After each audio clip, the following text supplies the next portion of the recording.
Iniciamos la semana hablando acerca de la entrada triunfal o el Domingo de Palmas.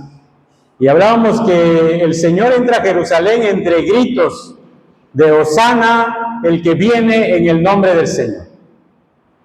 6 días después, un día como hoy, los gritos son distintos. Los gritos son: crucifíquenle. Pero en medio de esos gritos también vamos a escuchar el grito de un triunfador.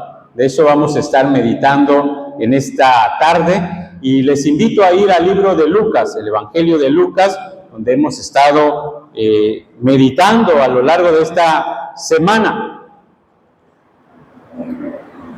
Lucas capítulo 23.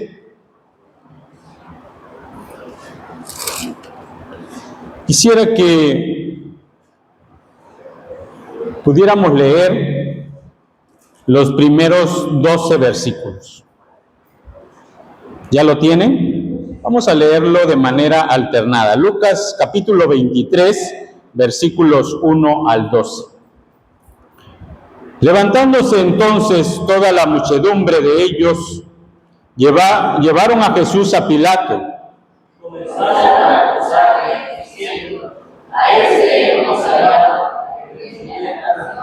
y que prohíbe hablar a César, diciendo que él mismo es el Cristo, un rey. Entonces Pilato le preguntó diciendo: ¿eres tú rey de los judíos? Y respondiéndole, él dijo: tú lo dices. Y Pilato dijo a los principales sacerdotes y a la gente: ningún delito hay en este hombre. Pero ellos profiaban diciendo: alborota al pueblo, enseñando por toda Judea, comenzando desde Galilea hasta aquí. Entonces Pilato, oyendo decir Galilea, preguntó si el nombre era Galileo. Y al saber que era de la jurisdicción de Herodes, le remitió a Herodes, que en aquellos días también estaba en Jerusalén. Herodes, viendo a Jesús, se alegró mucho, porque hacía tiempo que deseaba verle, porque había oído muchas cosas acerca de él, y esperaba verle hacer alguna señal. Y le hacían muchas preguntas, pero él nada respondió. Y estaban los principales sacerdotes y los escribas pasándole grandemente. Entonces Herodes, con sus soldados, le menospreció y escarneció, vistiéndole de una ropa espléndida, y volvió a enviarle a Pilato. Y se hicieron amigos Pilato y Herodes aquel día, porque antes estaban enemistados entre sí. Bueno, el pasaje nos va a decir que los líderes religiosos de esa época no estaban autorizados, no estaban facultados para juzgar a los criminales, menos llevarlos hasta la muerte. Esa autoridad, esa responsabilidad era solo del gobierno romano. Por eso los líderes religiosos de Jerusalén, los sacerdotes, los escribas, los fariseos, en ese tiempo decidieron llevar a Jesús ante Pilato. También estos líderes religiosos sabían que Pilato no le iba a interesar el asunto de Jesús, un asunto de carácter religioso. Para él eso no era importante. Por eso los líderes religiosos prepararon en ese momento falsas acusaciones, y por lo menos 3 que menciona el pasaje. Uno de ellos era que Jesús era un revolucionario.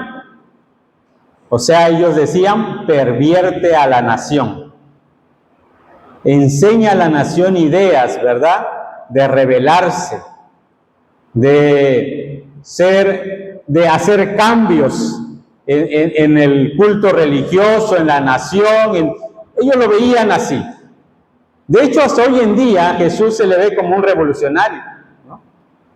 Hay autoridades que ven a Jesús como no el libertador espiritual, sino incluso como un libertador de pueblos, de naciones, ¿verdad?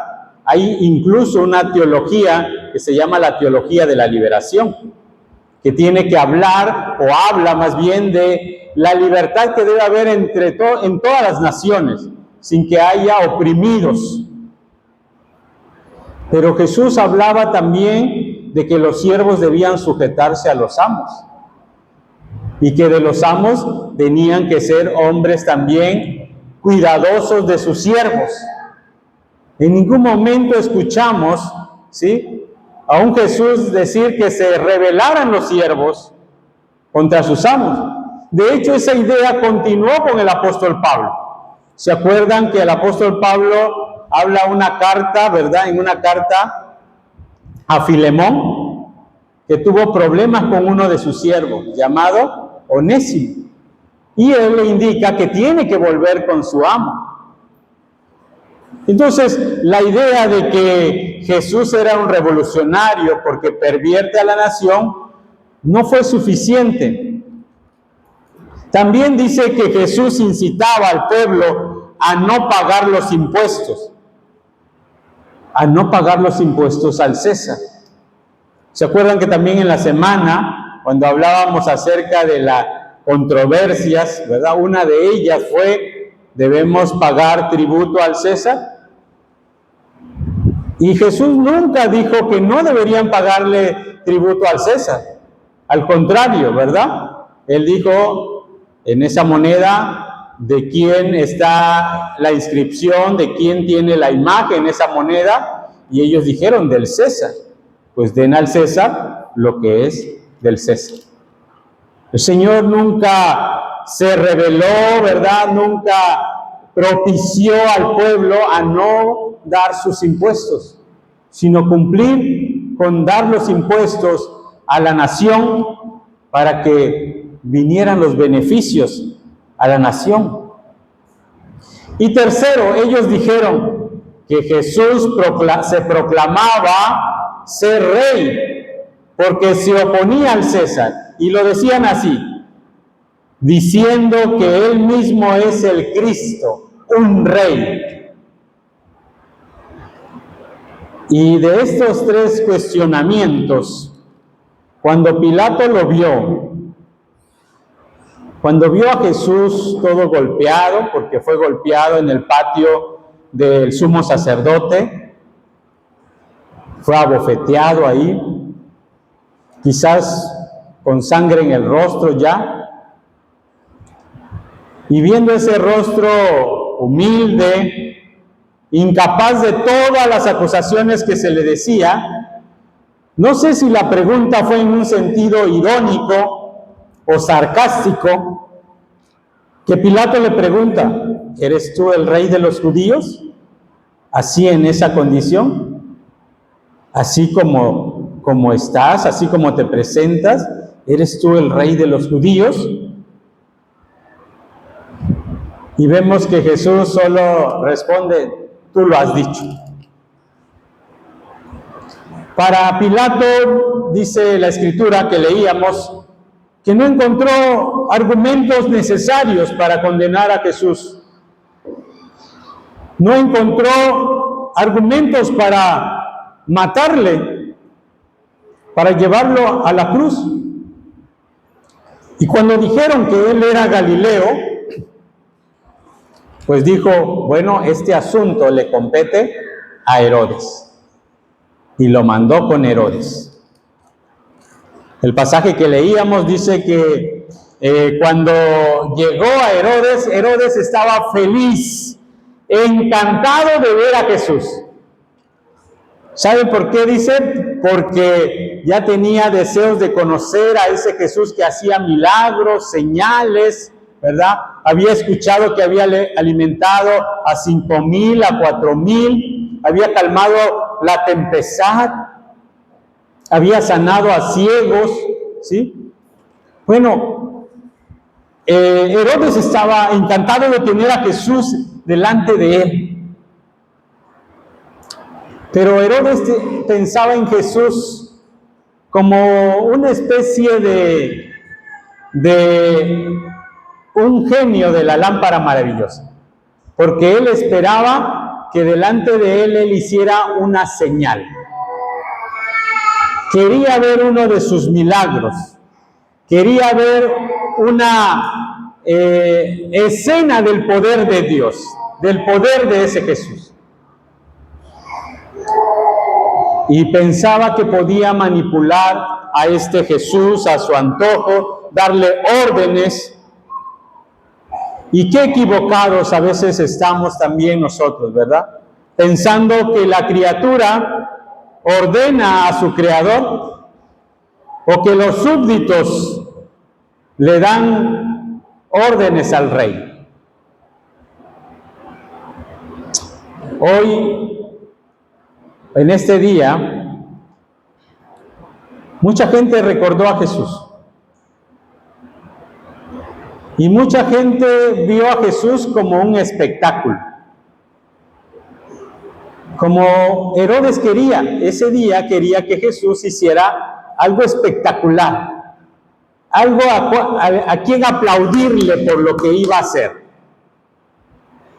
Y hoy la gente se amotinó para ver un viacrucis y ver un espectáculo de la muerte de Jesús. Verlo desde su mejor lugar, desde el mejor lugar para contemplar la escena, ¿verdad? La actuación de estos muchachos, de las personas que iban en el viacrucis. No sé, desde un lugar con su cerveza, con sus bebidas, porque eso es el día de hoy para muchos, ¿verdad? Un espectáculo. Pero el Señor no dio pasos o no cumplió caprichos de Herodes, simplemente cayó. Y aunque lo abofetearon, aunque igual lo escarnecieron, dice, él no dijo nada. No cumplió caprichos de las personas, no como hoy en día, que esta semana es para festín, ¿verdad? Para muchos, para la mayoría. Lucas también va a declarar algo inusual que sucedió en ese momento. Nos dice en el versículo 12 que Pilato y Herodes en ese momento, a partir de ese momento, se hicieron amigos. Desde aquel día, Herodes y Pilato se hicieron amigos. Qué lindo, ¿verdad? Parece una escena linda, hermosa. Jesús, motivo, ¿sí? Un motivo perfecto para hacer amistad. Y sí, en esta temporada te encuentras con amigos. Yo recuerdo mi pasado, ¿sí? Que estos tiempos era momento para estar con los amigos, bebiendo, conociendo nuevas amistades, haciendo nuevos amigos. Ah, qué lindo, en medio de una procesión, ¿no? Haciéndose amigos. Y pareciera algo hermoso que Herodes y Pilatos se hicieron amigos a partir de ahora. Pero la idea no es esa. Los dos que llevaron a la cruz a Cristo Jesús se hicieron amigos para eso, para llevar a Cristo a la cruz, para escarnecerle, para burlarse de él, para condenarlo.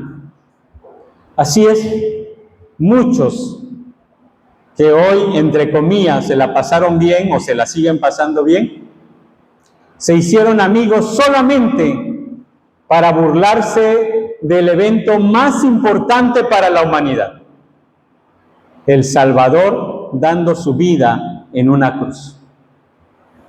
Ahí, entre risas de esos amigos, entre la diversión de un viacrucis o en la playa o en un río, Ahí están los amigos, pero para escarnecer y burlarse de la obra de Cristo Jesús.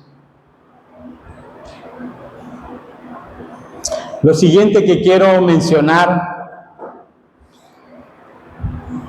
Jesús en este momento de la cruz se le conoce hoy también como el día de las 7 palabras, ¿verdad? Se acostumbra la predicación de las 7 palabras, o 7 frases que Jesús dijo estando en la cruz. No voy a decir las 7 frases, pero voy a mencionar los que aquí Lucas 23 va a decir. Versículo 34. Y Jesús decía: Padre, perdónalos, porque no saben lo que hacen. Y repartieron entre sí sus vestidos, echándole suerte. El amor de Jesús nunca falla, hermanos. En la cruz, Él oró incluso por sus asesinos. Sí, aquellos soldados romanos que solo cumplían órdenes de llevar a Jesús hasta el Gólgota y ahí crucificarle. Jesús oraba pidiendo al Padre que perdonara sus pecados. Él cumplió con su mandato. Él llevó a cabo aquello que enseñó en algún momento en Mateo capítulo 5, versículo 44, cuando dijo: pero yo os digo, amad a vuestros enemigos, bendecid a los que os maldicen, haced bien a los que os aborrecen, orad por los que os ultrajan y os persiguen. Sí, Cristo Jesús, ahí en la cruz, llevó a cabo una de sus ordenanzas que Él había dicho allá en las bienaventuranzas. Oren por sus enemigos, por aquellos que procuran su mal de ustedes. Por eso Jesús desde la cruz oraba: Padre, perdónalos porque no saben lo que hacen. Con esta oración Jesús reconoció también la ceguera espiritual de sus enemigos, porque estaban muertos en sus delitos y pecados. Nosotros, de igual modo, en algún momento de nuestra vida, fuimos dominados y fuimos esclavos del pecado. Y bajo esa ceguera espiritual, con nuestros actos, llevamos a Jesús a la cruz. Por ti y por mí, por nuestros pecados, Jesús fue a la cruz. Así que Jesús también no solo oraba por los soldados romanos, sino también por nosotros, que por nuestros pecados fue llevado a la cruz.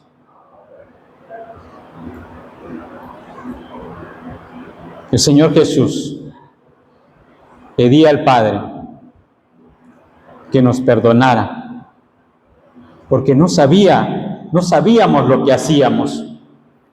Pero hoy que hemos nacido de nuevo, hoy que somos una nueva criatura, hoy que decimos amar al Señor, no podemos estar pecando y pasar el día como si nada. No, porque hoy es diferente. Hoy, como nuevas criaturas, el Espíritu de Dios está en nosotros y el Espíritu de Dios habla a nuestra vida y nos reprende y nos exhorta para que vengamos y pidamos perdón al Señor. No debe seguir igual nuestra condición, porque eso era cuando estábamos muertos en nuestros delitos y pecados, pero hoy somos nueva criatura. Segundo, versículo 42. Y dijo Jesús: acuérdate de mí cuando vengas en tu reino. Entonces Jesús le dijo: de cierto te digo que hoy estarás conmigo en el paraíso. Bueno, la primera parte son palabras de uno de aquellos que habían sido también crucificados con Jesús. 2 ladrones, uno a su derecha y otro a su izquierda. Tal parece que no había demasiada ignorancia en estos hombres ladrones que estaban al lado de Jesús. Estos no eran ignorantes de que habían escuchado en algún momento que había un Mesías, alguien que había de venir para salvar al pueblo de Israel. No eran ignorantes de saber que había un rey y que había también un reino. Por eso el ladrón le dijo: acuérdate de mí cuando vengas en tu reino. No sé cuántos de nosotros tenemos claro la idea de un reino y de un rey. ¿Cuántos tenemos claro en nuestros pensamientos que el Señor es el Rey? Es el Rey de toda la creación y que Él gobierna y que Él está cumpliendo sus propósitos. Aun cuando vemos este mundo caótico que se va destruyendo de manera no solamente en la naturaleza, sino económico, moral y de todo índole. Pero el Señor, el Dios Todopoderoso, el Rey de Reyes, está llevando el control de todo. El ladrón reconoció a Jesús como el Rey, el Mesías. Y Jesús no le habló de un punto intermedio.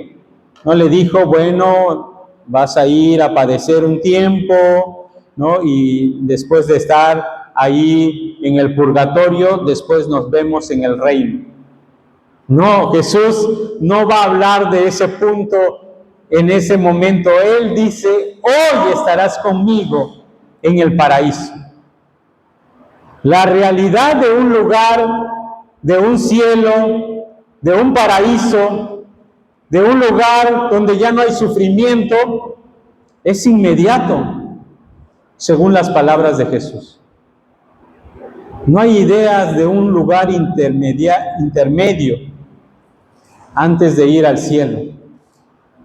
O es el cielo o es el infierno, pero no hay un lugar intermedio. Tenemos la seguridad en Cristo de que un día vamos a estar en su presencia, de que un día vamos a estar con Él cara a cara, en ese paraíso, en ese lugar especial. Solo hay que reconocerlo como el Rey, como el soberano, como el Rey de reyes y Señor de señores, como lo hizo este hombre, este ladrón. Acuérdate de mí cuando vengas en tu reino. Y tercero, entonces Jesús, clamando a gran voz, dijo: Padre, en tus manos encomiendo mi espíritu. Versículo 46. Y habiendo dicho esto, expiró. Su trabajo en este mundo fue perfecto, hasta el último momento. Jesús entregó su vida al Padre. Esto demuestra que Él dio su vida cuando Él quiso y de la manera en que Él quiso. Él está diciendo: en tus manos encomiendo mi espíritu. Nadie le quitó la vida. Él mismo la entregó cuando su trabajo había terminado. Así que Jesús no es una víctima de la casualidad, no es una víctima del plan del hombre, sino de un plan de Dios llevado perfectamente, como un reloj, al tiempo, al momento. Jesús no es una víctima de la que debemos tener lástima, sino de un conquistador que debemos admirar.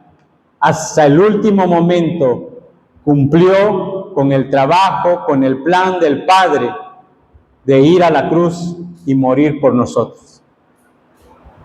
Todo al pie de la letra. Juan va a decir en su evangelio, allá en el capítulo 19, en el versículo 30, que Jesús dijo una palabra en griego, tetelestia, que significa pagado por completo, y en la Reina Valera, traducido al español, es consumado es. Este es el grito de un triunfador, porque Jesús había pagado por completo la deuda del pecado que nosotros debíamos y había cumplido el propósito eterno de la cruz. Por eso Jesús gritó, consumado es. La obra que me diste, la he llevado a cabo. Nada impidió que yo llevara a cabo el plan de salvación para el hombre, para ti y para mí. Él cumplió perfectamente hasta el último momento y pagó con su propia vida la deuda que nosotros teníamos. Que el Señor nos bendiga y que este grito de consumado pueda sonar en nuestra vida y estar seguros de que somos salvos solamente por la obra de Cristo en la cruz. Vamos a orar, hermanos. Señor, gracias, Padre. Alabamos tu nombre, porque, Señor, tú hiciste todo perfectamente, Señor. Nada obstaculizó tu plan perfecto.